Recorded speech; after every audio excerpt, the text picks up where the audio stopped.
Hi guys, it's Crystal. I hope everybody's doing really well and that your week is going great. We actually got some sunny weather, so hopefully you guys have done some stuff outdoors or are finishing the schoolwork if that has to be done too. We're holding in proud there, guys, so we're hanging on. If you are new to my channel, like I said, I'm Crystal and I do Canadian true crime or true crime with a Canadian link in it somewhere in there. Like I said in my previous videos, once in a while, I will talk about crimes from other nations, but the majority of the time, we're just talking about Canadian crimes here. So hopefully, if you guys like these videos, and I hope you do, you'll press that old like button, hit the subscribe button, share if you want to, leave me some comments, especially about this case. It's going to be an interesting case. I want to know what everybody's take on this is going to be. And if you guys are returning subscribers, of course, you already know how much I love you, and I'm so thankful for you guys being here. So today we're going to talk about one of Canada's smallest provinces. It's actually probably one of the least populated provinces in Canada. It's not the least from what we've heard before. That would be like the Yukon, but it's up there with one of the least populated places. So today we're going to be talking about Prince Edward Island. And Prince Edward Island in itself is unique. It actually has the lowest rate per capita of a crime, but specifically homicides in Canada. There's only about 159,713 people that actually live in the province. This was as of last year's census. And the crime rate is about 1.25 or 1.27 for every 100,000 persons. So that would be maybe 2 murders a year. And I think for the most part, they're able to solve them quickly. But today we are talking about a really old case. So hopefully you guys will like this one. It is the case of Mary Tuplin and Will Millman. Now, I've wanted to do this case since the very beginning of when I thought about this channel. This case, for some reason, has always intrigued me. And I will put my opinion in at the end as to what I think happened. Once again, you guys know I'm going to have to refer to my notes. I'm telling you, with the online schooling, I just don't have as much time to be prepared. There's that, and today, like my hair, something weird was going on with that.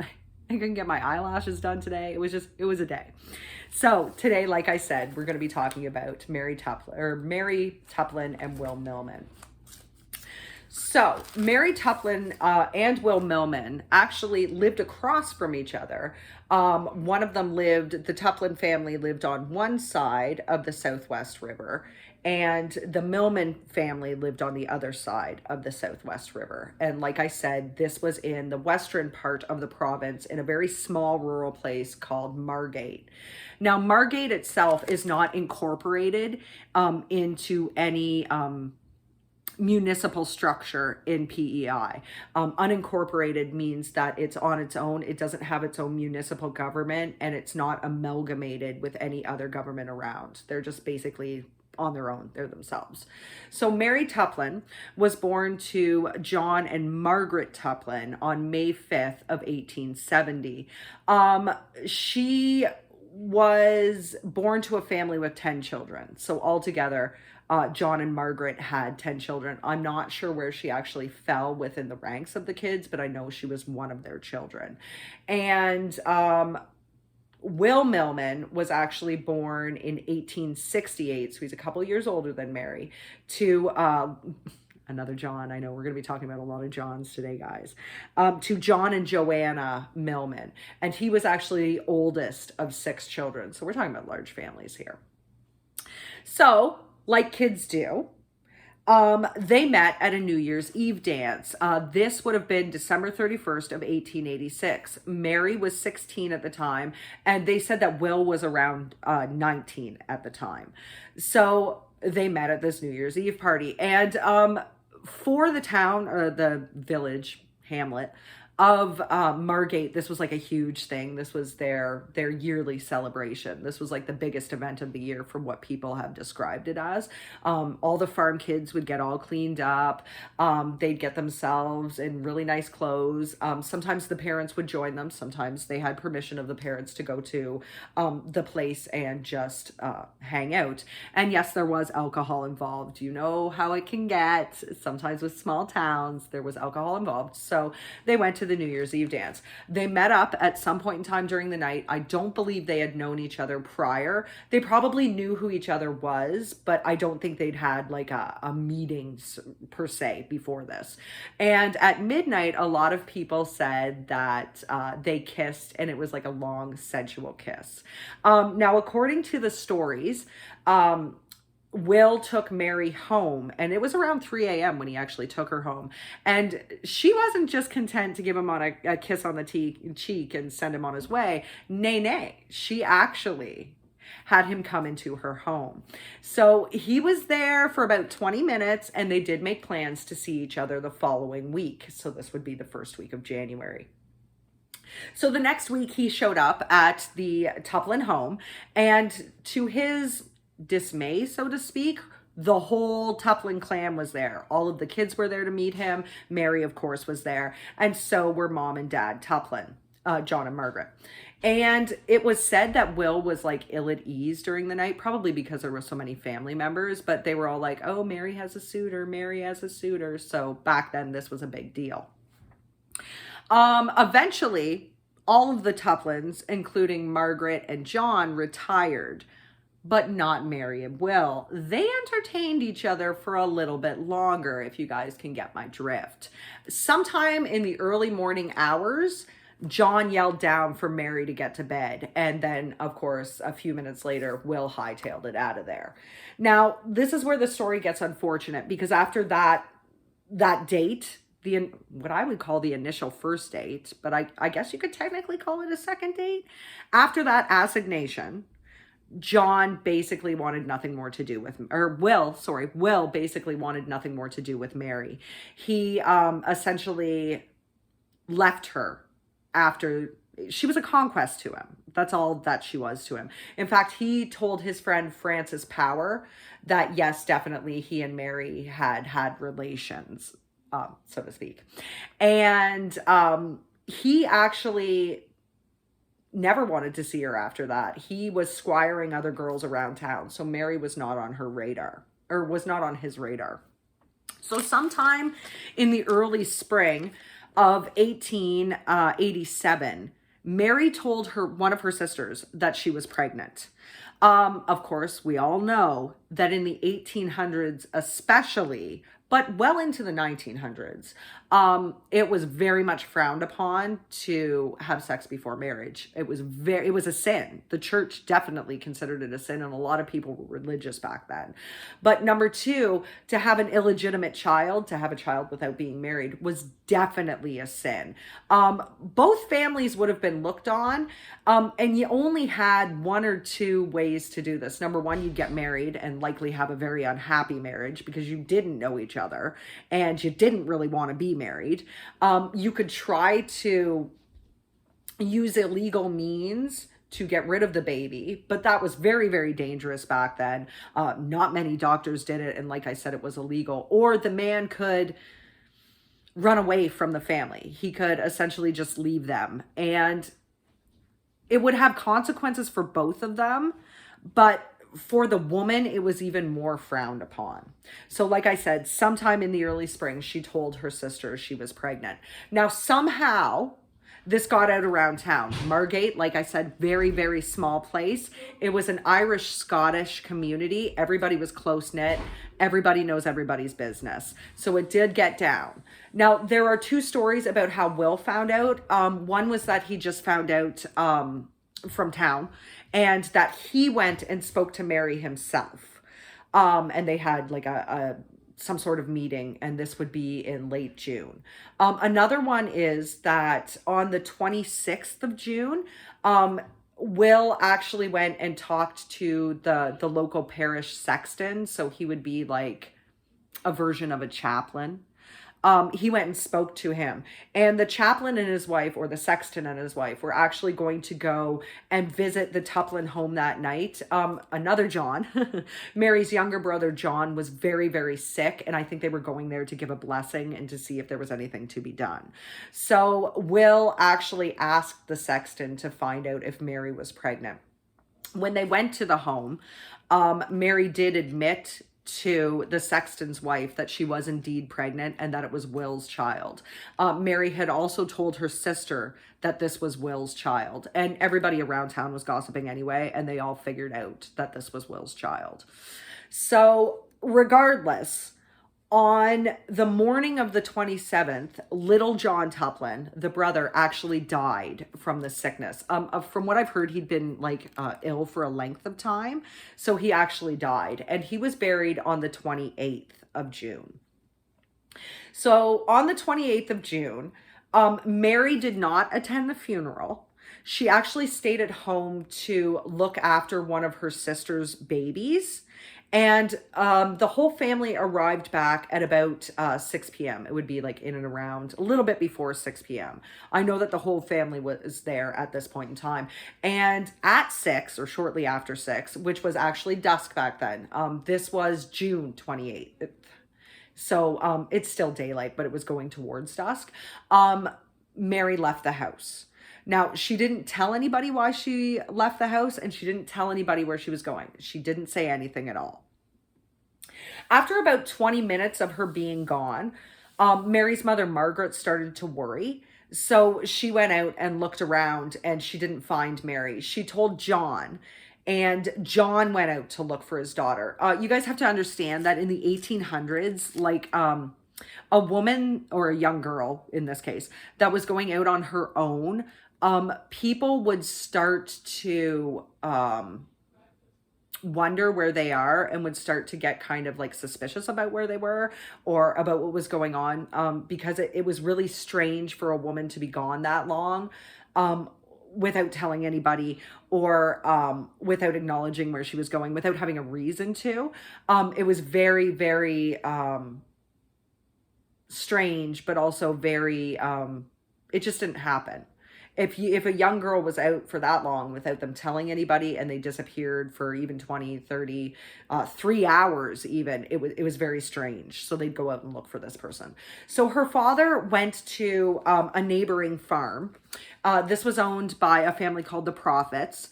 And instead of actually going into the house, I guess he said that he didn't see any men on the property. So he left without asking if Mary was there. It was only a group of women that were in the house. And at that point in time, it was frowned upon for a man to be alone in the company of a lot of women, unless he was related to them. So he then went back home to the Tuplin property and checked the barn and the road by the area where they lived, or the road that went around the property. And he didn't find his daughter. Though they were worried, both John and Margaret did go to sleep. Maybe they thought that Mary would be home later. They went to sleep, and when they woke up in the morning, Mary, of course, was not home. This is the morning of the 29th. Now, the 28th was a Tuesday. I just want people to keep that in mind, that the 28th was a Tuesday. So the 29th would be a Wednesday. He woke up that morning, and he John Tuplin once again went out and asked friends and neighbors if anybody had seen Mary. Nobody had seen Mary. He went and spoke at some point in time to Will's parents across the river. And I don't know what was said, but I know that he didn't have a whole lot of information from them. At this point in time, he went back into Margate and contacted a lawyer. He contacted the lawyer because he wanted an arrest warrant made up in the name of Will Millman. This is interesting because his daughter hasn't quite been missing for a day. He has no idea what has happened to her, and he doesn't know who was involved. I'm not sure why he pinpointed Will, but he seemed to have been very suspicious of Will Millman. So he asked that this arrest warrant be made up.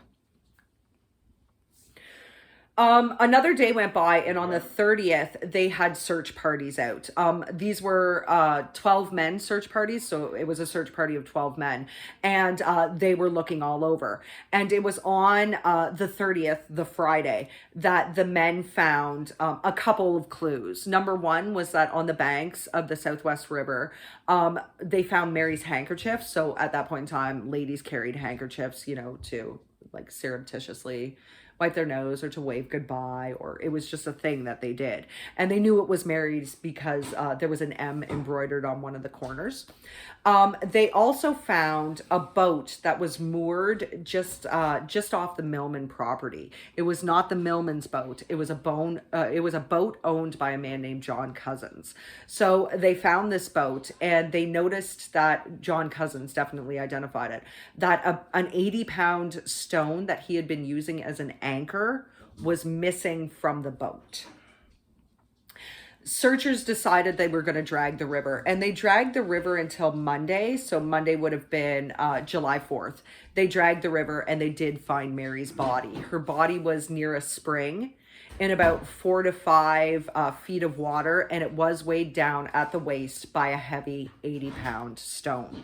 This is most likely the anchor that John Cousins used to weigh his boat. So why was the boat moored at the Millman home? This is an interesting thing. It didn't take long for them to arrest Will Millman. In fact, it only was a 3-day investigation. Now, before we go into that, I just want to say that when they found Mary, they actually did her autopsy, her medical examination, right there on the riverbanks, which is kind of odd. They didn't go to a place in town. They didn't go to a funeral parlor. They didn't go to the coroner's office. They did it right there in town. And 3 medical examiners, 3 doctors were there to examine her. They noticed that she had been shot twice in the head. One of the shots had flattened against her skull, and the other one had gone directly into her brain. And that is the shot that they figured killed her. They also, at some point, it wouldn't have been this day, but at some point before the trial, they were able to ascertain that the weapon that killed her was a .32 caliber revolver. They also did indeed find out that she was 6 months pregnant. So, like I said, about 3 days later, they arrested Will Millman for murder. So this would have been on July 7th of 1887. Will had actually gone into Charlottetown a couple days prior to this to hire his own lawyer because of all the accusations that John Tuplin was making, and because he had tried to have him arrested. Just give me 1 second, guys.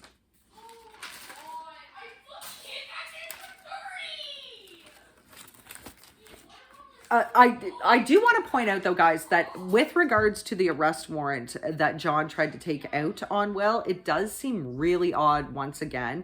They didn't have a body that time. There was no way of knowing what went on only a day later, because remember, it took them almost a week to find Mary's body. So why was he so insistent on having this arrest warrant, and what indeed was the arrest warrant for, without any proof and without any body? I just want you guys to keep that in your heads. So they had the arraignment for Will's trial, and he essentially had no alibi. His father, John Millman, took the stand and tried to say that he had been with Will that night, but actually before he could even get through the testimony, he fainted. So he had to go back in and say that no, he was actually at a church meeting that night with his wife, and they didn't come home until about 10:20. I believe the official time was 10:20 that they got home from the meeting. He had no other alibi other than that. So obviously he was taken to Charlottetown, and Charlottetown is actually the capital of PEI, just in case you guys want to know. It's the largest community. They took him to Charlottetown to await his trial. So his trial started January 12th of 1888. This would be about a year after he and Mary had their fun. It would be about a year after they had done this. And it was headed by Associate Justice Joseph J. Henley. And Attorney General Frederick Peters was working for the Crown. He was the prosecution at this point. Peters told the jury of 12 men that they only had 2 questions to answer this case in this case. One, was Mary Tuplin murdered? And number 2, who did the murdering? That was actually the phrase they used, who did the murdering. He told the jury that, yes, they could obviously prove that Mary had been murdered, what with the fact that she was shot twice in the head, and they were both like in her skull. And number 2, he said that he could prove that it was Will Millman that was the killer, by all the evidence that he was going to put forth in the trial. The Crown actually called 48 witnesses to testify. It was only an 11-day trial, but they called 48 witnesses.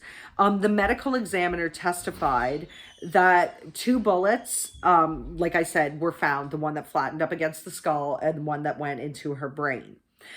Francis Power, if you guys will remember, was Will Millman's friend that he told that he had relations with Mary for. He took the stand as well. He took the stand for the Crown, for the prosecution, not for the defense.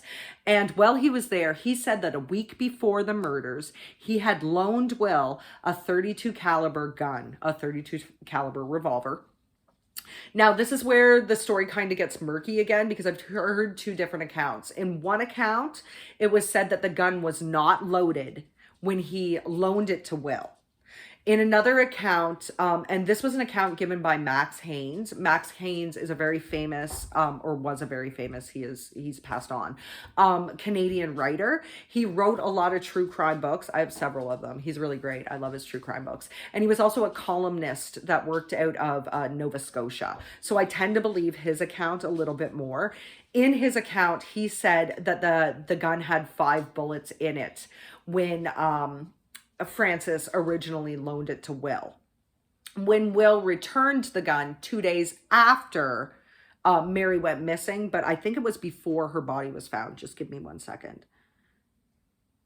Oh, no, I'm sorry. It was 2 days after Mary's body was found. So Will returns the gun 2 days after Mary's body was found. There were 5 bullets in it.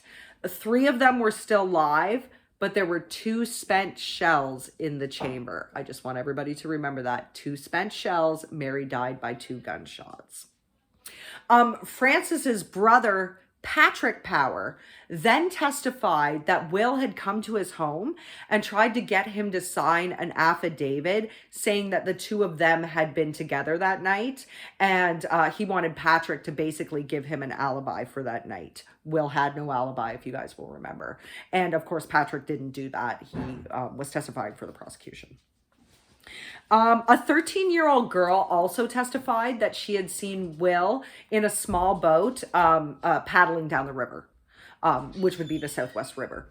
And 3 other townspeople, Dorothy Adams, John Tuplin, I don't know if he was of relation to the Tuplins we're speaking about, and James Summers also swore that they saw Will near the Tuplin property the night of the 28th.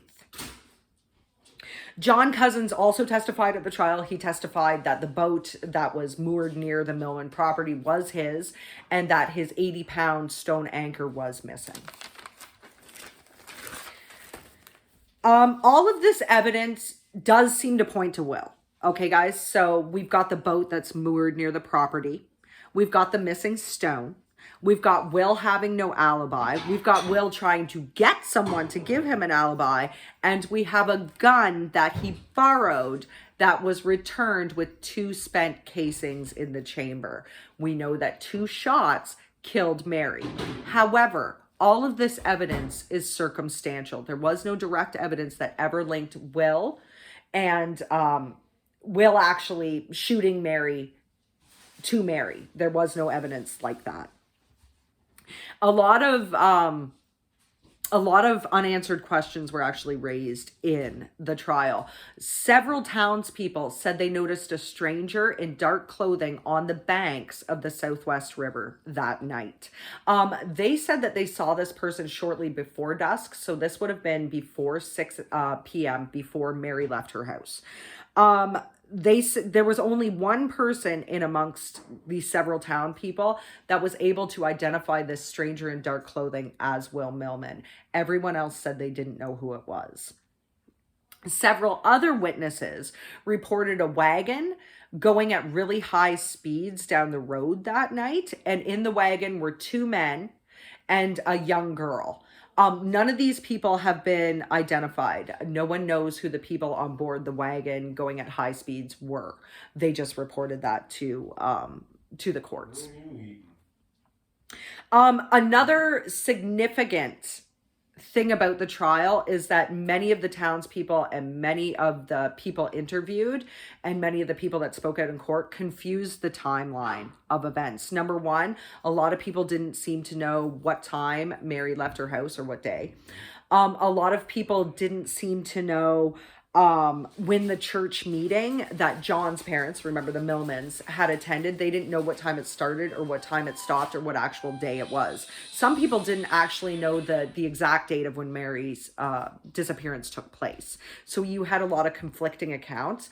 There was also a further conflicting account because several people said that they heard gunshots down in the vicinity of the river, but it was a large timeline. They said it was anywhere between 9:30 and 10:20. Now this timeline is going to come back into question later on, but we'll talk about that in a few minutes. The defense was actually headed up by a guy named E.J. Hodgson, and he only called about 18 witnesses. And none of these witnesses were that great for Will's case. He had Will take the stand himself, and Will did admit to the fact that he figured he was the father of Mary's baby. Now, in the eyes of the juror and a lot of people in the court, this made Will look super guilty. This gave him motive.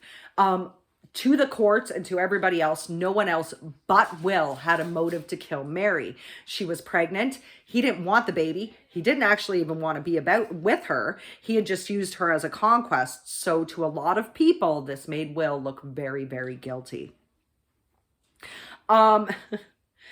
He actually had some really damaging evidence given by two of his own family members. Number one, his mother, Joanna, said that when she and John arrived home from the church meeting at 10:20, Will was not at the house. She said that a few minutes later, he showed up at the house in the kitchen wearing dark clothes. So once again, this does not look good for Will, because it makes him appear like he was the stranger on the riverbanks and dressed in dark clothes. And then they prepared for bed and went to bed. His sister, whose name was also Mary, there's a lot of the same names, I'm sorry. So Mary Eliza Millman, his sister, testified that her parents left for the church meeting at 7 p.m. Now, you guys have to remember, this is really interesting because Mary left at 6 p.m., around 6 p.m. from her house. So what happened in that hour? Where was Mary during that hour of time? Was she waiting for Will? Did Will ask her to wait for her? That seems like an inordinate amount of time for her to wait for him. But regardless, Mary Eliza said that her parents left for the town meeting at 7, and that Will then told her he was going down to the riverbanks to take a bath. You guys have to remember, this is the late 1800s, so a lot of people didn't have like indoor plumbing, didn't have baths and showers the way that we picture them now. It was in some aspects and in some circumstances easier just to go down to the river and bathe. But regardless, that's what Mary Eliza testified to, that her brother was going down to the riverbank basically of his own accord.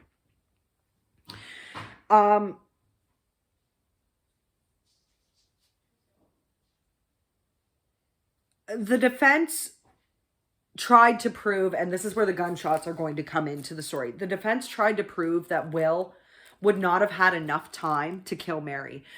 He wouldn't have had enough time. So remember, we're talking about a 7 p.m. to 10:20 time frame. However, the shots were heard from 9:30 to 10:20. So that's only about a 50-minute window.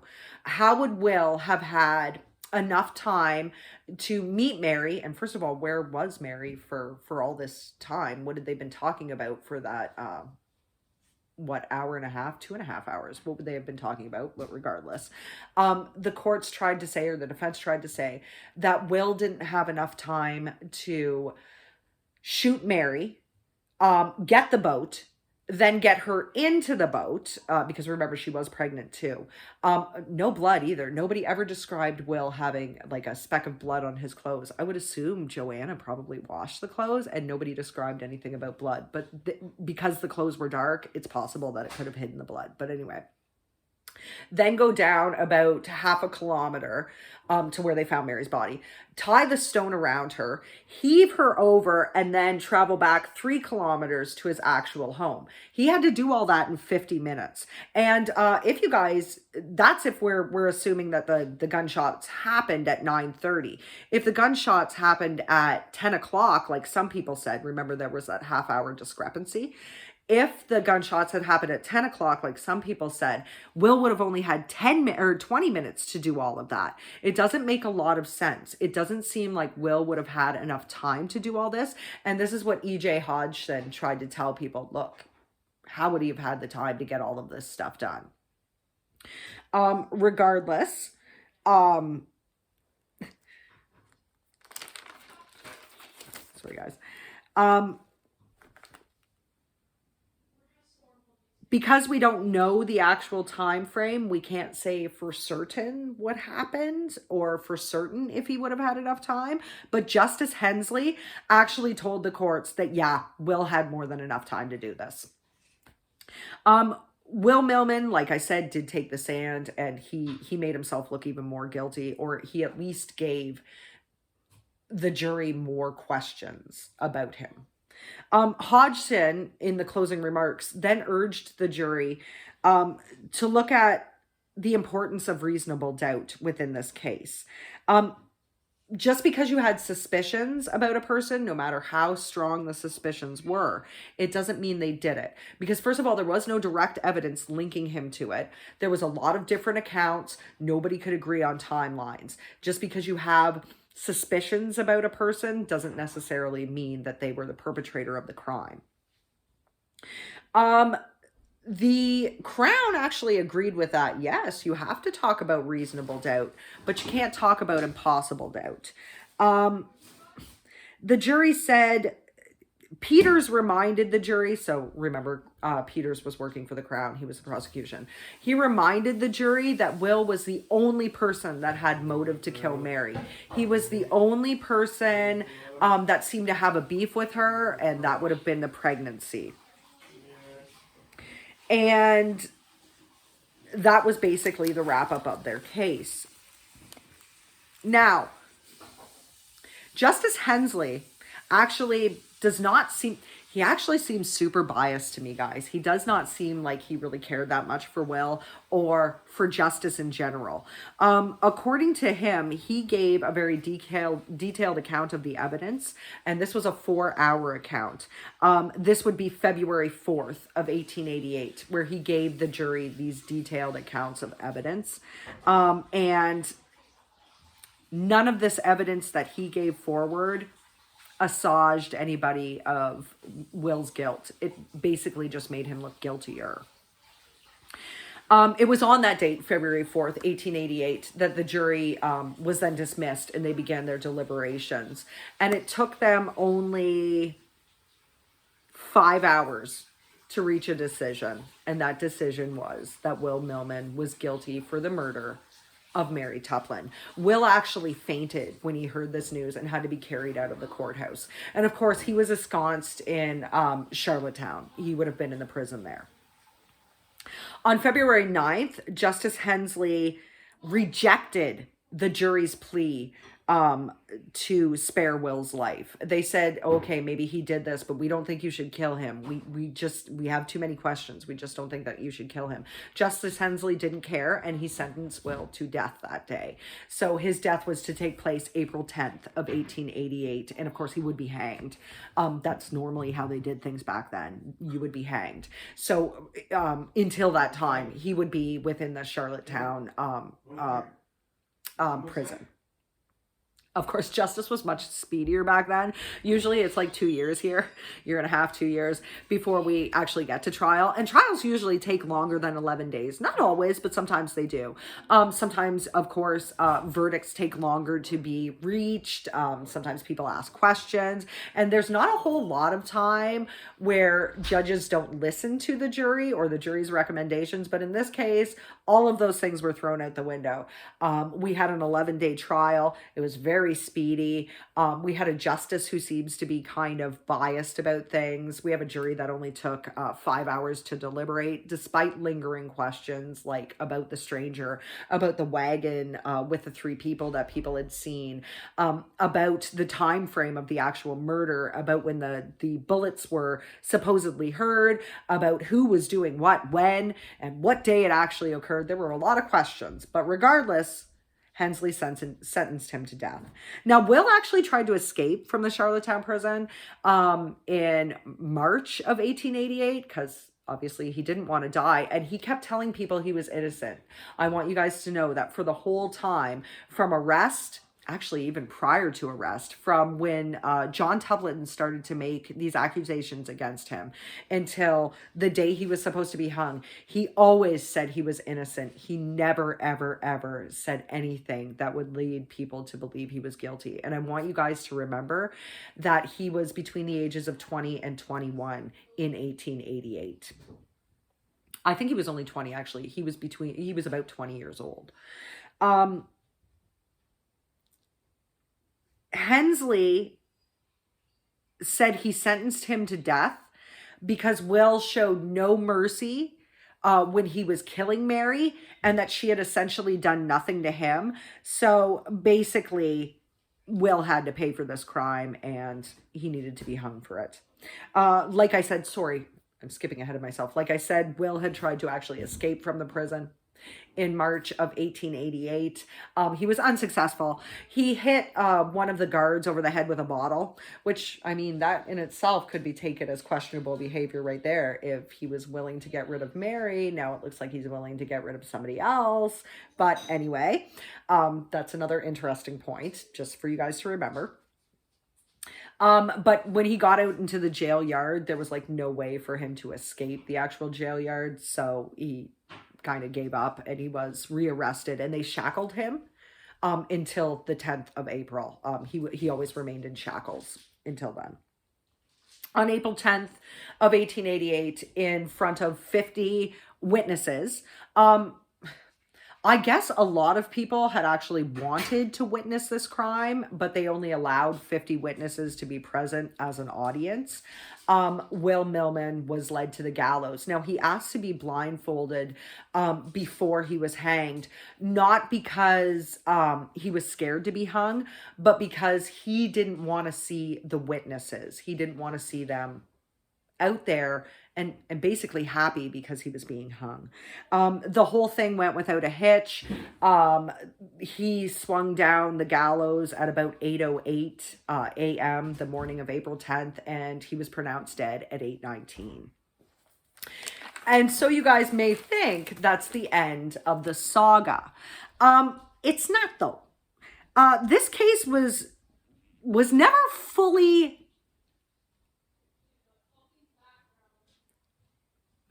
ended, let's say. Yes, he was found guilty. Yes, he was hung, but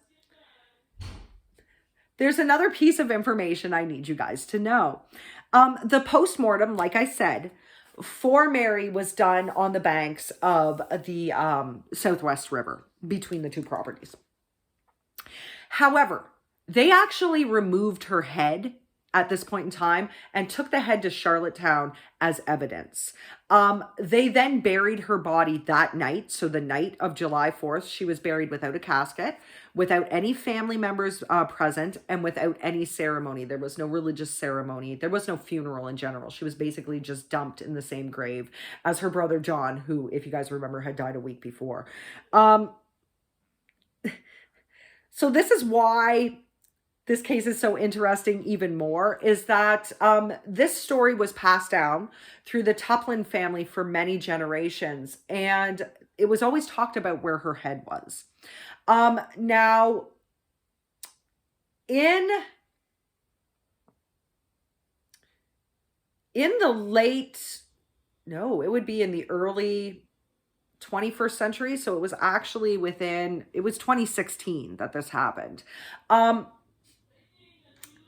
One of her family members, a man named Bobby Williams, actually was able to locate and get a hold of the head. Now, the thing is that the coroner's office back in the 1880s was actually the town pharmacy as well. So that's where the head was stored, was within the town pharmacy. And the pharmacy changed hands several times. In fact, when they were able to locate the head again and send it to Bobby Williams, it had actually become a Chinese food restaurant. Now, the box that held the head, I'm sorry, guys, was clearly labeled. It basically said, this is Mary Tuplin's head. And the reason why the box was held on to in storage for so long was, number one, it had historical significance. I guess this place also housed a lot of items for Margate and the surrounding area, Charlottetown too, with historical importance. But they also held on to the head just in case somebody from her family came to get it. I don't know why after the trial, her family members, her mother and father, her sisters, brothers, didn't ask for the head back. But regardless, for 129 years, her head remained in this office. And like I said, Bobby Williams, who would be, I believe, a distant cousin of hers, got a hold of the head, and he actually made sure that the head and her body were then placed in a casket. Family members were presiding, and that she had an actual funeral. And this was August. Just give me 1 second. This was August 21st of 2016 that Mary finally got her proper burial.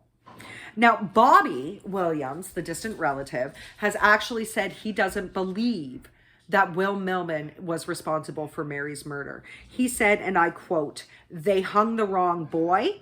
I think I know who did it. I can't prove it, but I'm looking into it." He's looking harder into it, end quote. Bobby said that since he was able to reunite Mary's head with the rest of her body, he's got a lot of calls and emails from people who had relatives in Margate at the time of the murder. And they're actually giving him more clues and information about what may have happened back then. He said he won't publicly name who did it until he's able to prove that that person did it.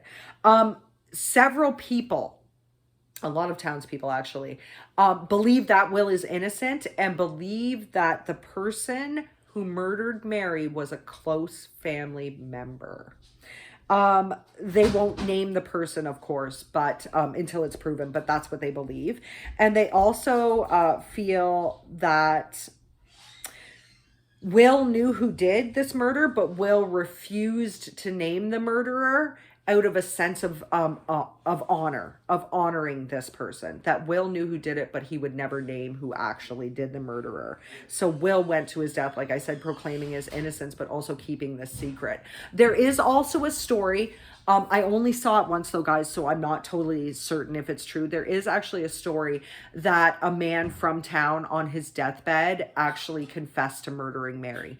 But like I said, this is an unnamed man, and I can't be completely certain as to the merit of this actual story. So that's the end of our story for today, but it raises a lot of questions. Like, number one, do you guys think that Will was actually the father of Mary's baby? Do you think that he did it? Was he the actual stranger in the dark colored clothes that so many witnesses saw? What about the wagon that carried the two men and the young girl? Was that actually Mary being carried off to her death? Did she know these people? Were these strangers? Could this have been a crime that involved strangers? Could it have been one of Will's other family members? Remember, he was the oldest of 6, so he would have had other brothers and sisters. Did one of his other brothers do it? Did one of his sisters do it? Was he actually going down to the riverbank to bathe? If so, what about that weird timeline? Mary left at 6. Will's parents didn't leave until 7. So what happened in that hour there? Then again, you have to ask yourself, why did he ask Patrick to alibi him? My answer for that would have been probably that he was scared and that he needed to make it look like he wasn't responsible for the murders. He had no alibi of his own. He said he had gone down to bathe, and of course it was 10:20 when he showed up. Actually, a little bit after 10:20 when he showed up in the kitchen. But why was there never any blood located? Like his mom never said that he was disheveled looking that night. I mean, if he had only had 50 minutes, possibly a little bit longer, maybe a lot shorter, maybe he only had 20 minutes, wouldn't you expect him to look disheveled? How did he lift this 80-pound rock by himself too? Nothing was ever made about that either. Although you would also ask yourself, how did he get Mr. Cousin's boat? How did he steal Mr. Cousin's boat? Was he able to use it? Who was the man that the 13-year-old girl saw on the river that night? Was it actually Will that she saw? Or were people just looking for an easy scapegoat? Now I'm going to tell you my opinion. So I don't believe that Will Millman actually killed Mary Tuplin. Yes, there's a lot of evidence that proves that he could have. And I know that gun is a big one. I know you guys are thinking to yourself, 32 caliber revolver. He borrowed it, what, a week before Mary's death and returned it 2 days after her body was found. I'm saying that Will was a convenient scapegoat. I want to put forward that a lot of people said there were no other suspects when there should have been one other suspect, and that would be Mary's father, John Tuplin. I'm not saying for certain that he did this. It could have been Will.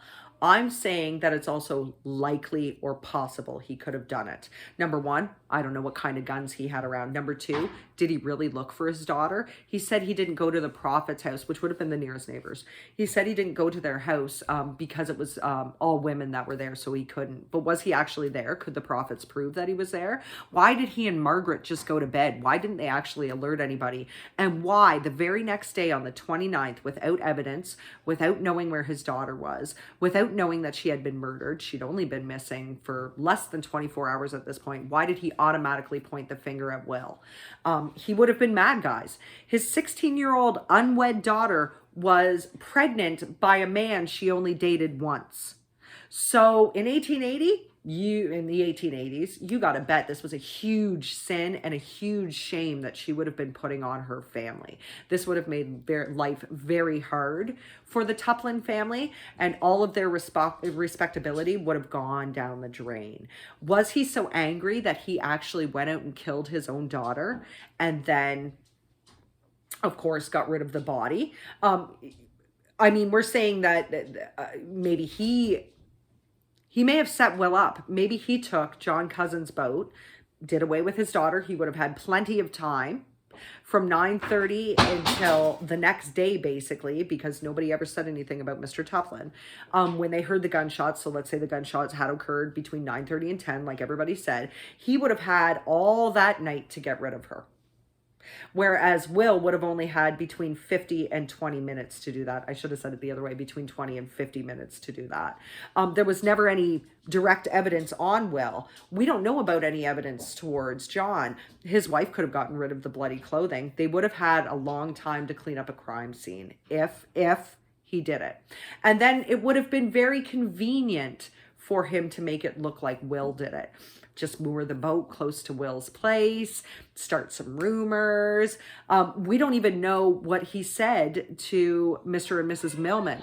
And was John there, or was Will there when he did speak to Mr. and Mrs. Millman? We don't know what was said there, or what was said there. I also think that it's very interesting that a lot of townspeople and Bobby Williams himself, the distant relative, do think that it was someone closer to home.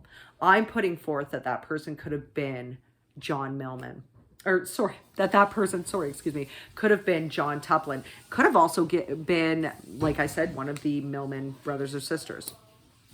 So, now I want to know, guys, what do you think? Who do you think actually killed Mary Tuplin? Was it Will Millman?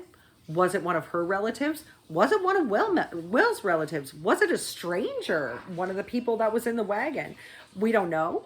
This is an interesting crime. It was very long ago, but I know, like Bobby Williams has said, some answers are trickling in. Do you guys think we'll ever have an actual answer to this question?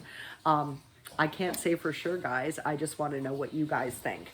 Now, I don't have any actual pictures of Will or Mary since it was quite a while ago, but I can show you a couple images.